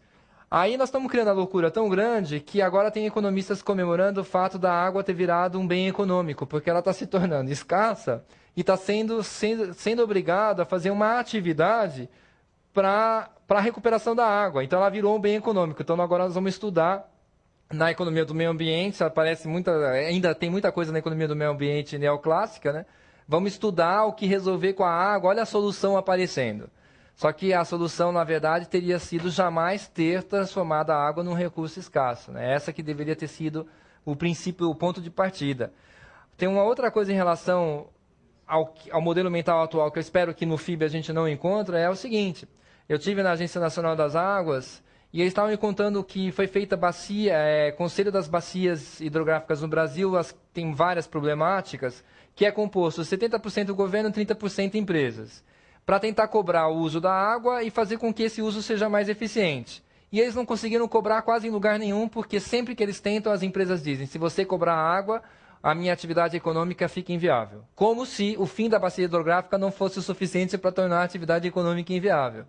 Então, esses parâmetros sociais, ambientais, que não aparecem no PIB nunca, eu espero que eles apareçam nas métricas. Mas eu tenho uma crítica em relação às novas métricas sempre. Em primeiro lugar, a gente não pode incorrer no erro que o Nicholas Georgescu-Roegen nos apontou, que é, ele estudou nas melhores universidades dos Estados Unidos, voltou para a Romênia com as teorias dos economistas americanos debaixo do braço, crente queria resolver os problemas da Romênia, quando chegou lá percebeu que não adiantava nada, jogou tudo no lixo, e ele é um dos formuladores da teoria por trás da reforma agrária. E ele sempre disse, no final, porque Romênia era um país pobre com falta de terras. Então, a crítica dele, e isso tem que ser lembrado na construção de qualquer métrica, é não podemos ter um modelo único que tente varrer as diferenças sociais, ambientais, culturais, históricas de cada lugar. Isso é uma coisa importantíssima. Então, você achar que uma métrica vai ser suficiente para o mundo inteiro, aí nós temos um problema. E um outro problema adicional que vai mais fundo é o fato de que nenhuma métrica brota do nada, ela brota de um conjunto de valores. Se o PIB existe hoje, é porque o conjunto de valores que existe na nossa sociedade sustenta o PIB.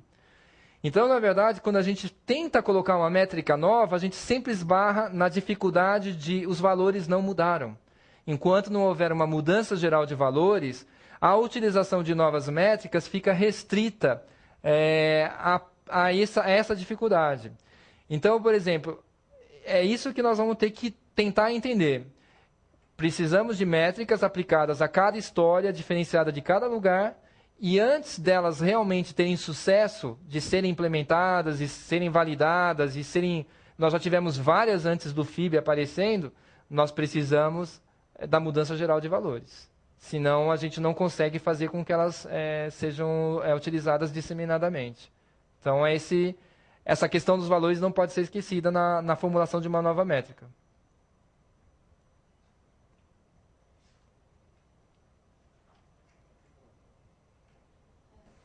Boa noite, meu nome é Daniele, sou do Objetivo de Americana. Desculpa, vai ficar um pouco repetitivo, porque eu acabei pegando uma linha de pensamentos de perguntas anteriores, mas você já citou que você não estava fazendo uma crítica ao sistema atual, sistema capitalista, e que a mudança seria interior dos nossos valores. Mas você acredita que, mudando nossos valores, a gente, por consequência, mudaria o sistema?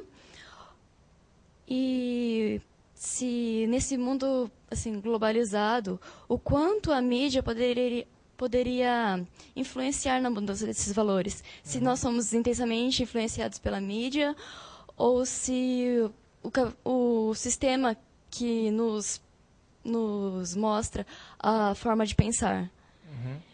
E o quanto seria viável essa mudança, se seria possível no sistema atual, assim, se não é nada utópico ou algo do tipo. Perguntas difíceis. Em relação à crítica, essa crítica foi feita há 40 anos, né? Não foi feita por mim, foi feita por um conjunto de pensadores, está sendo desenvolvida por várias outras pessoas, então o que a gente está discutindo aqui não é mérito pessoal, em si uma discussão voltada para entender a raiz do problema que é necessária e do quanto a gente está vinculado com o que está acontecendo. Isso é o mais importante. Agora, como que essa mudança vai se dar, o que vai acontecer, eu não me sinto assim, capaz de responder. Eu acho que o que nós temos que fazer, em primeiro lugar, é tomar consciência do problema, que é um primeiro passo para resolvê-lo.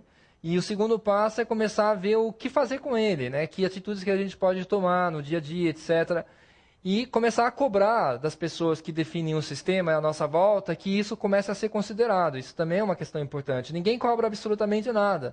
A gente fala, a Amazônia está sendo destruída, e a gente não se vê cúmplice do sistema, dessa destruição. A gente não faz a pergunta, mas está sendo destruída, mas eu estou indo numa loja que compra madeira que não é certificada, e aí eu não pergunto, não faço nada, não reclamo, não questiono. Então, a gente está numa situação que nós somos, na verdade, cúmplices.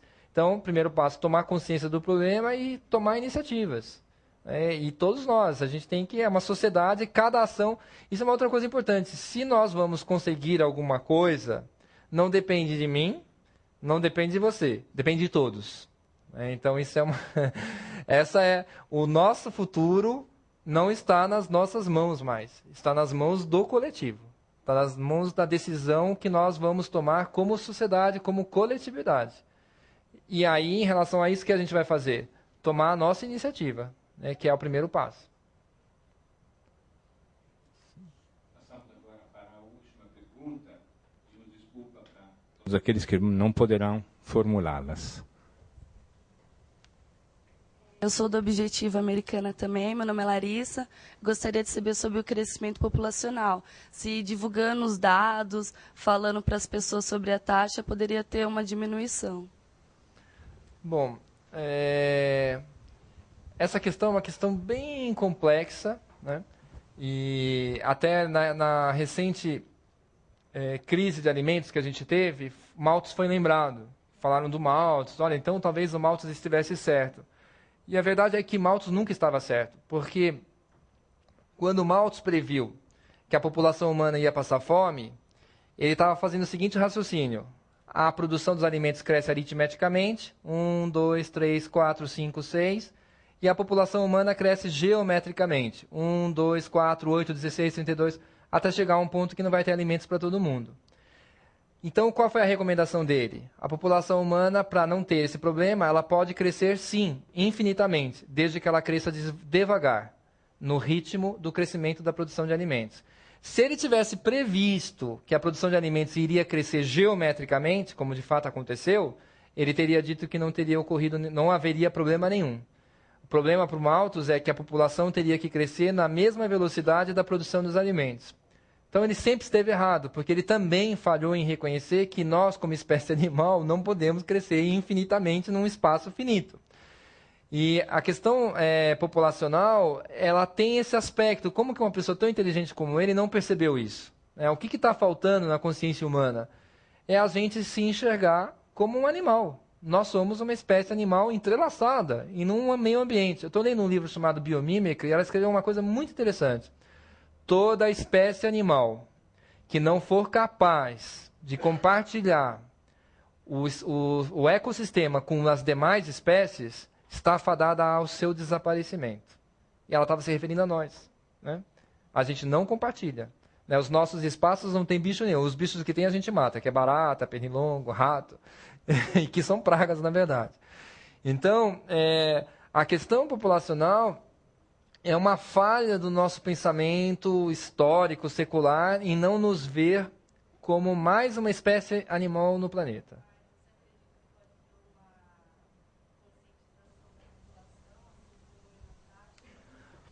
Pode acontecer, já está tendo um equilíbrio, já está acontecendo, porque como espécie animal funciona vários equilíbrios que a gente conhece pouco. Por exemplo, crise de fertilidade. Já está tendo uma crise de fertilidade das mulheres em cidades muito populosas, né? Isso não existia antigamente. Sabe qual é a mulher mais fértil do mundo? A etíope.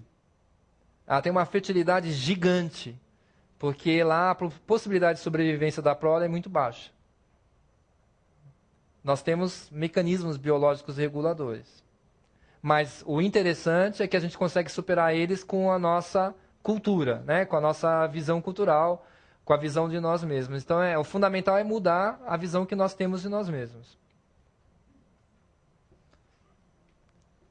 Gostaríamos de lembrar a todos vocês que esse discurso da sustentabilidade está apenas começando hoje. Mas que na próxima quinta-feira nós vamos continuar, né, com Raquel Negrão, que é uma economista, professora da Unicamp, vai falar sobre economia ecológica e o desafio da sustentabilidade.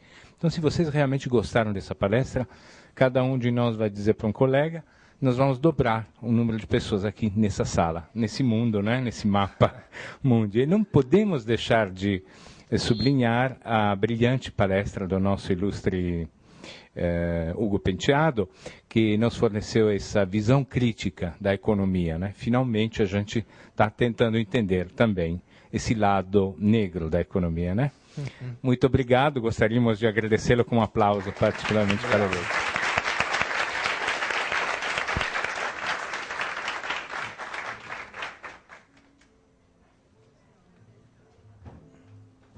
Tá tudo preso. Tem um site. Uhum. E um blog. No meu blog eu tenho mais ou menos umas 3.000 visitas por semana. Ah, é? E lá eu tenho um link pro seu. Ah, é? Eu visito já uma eternidade, né? Sei.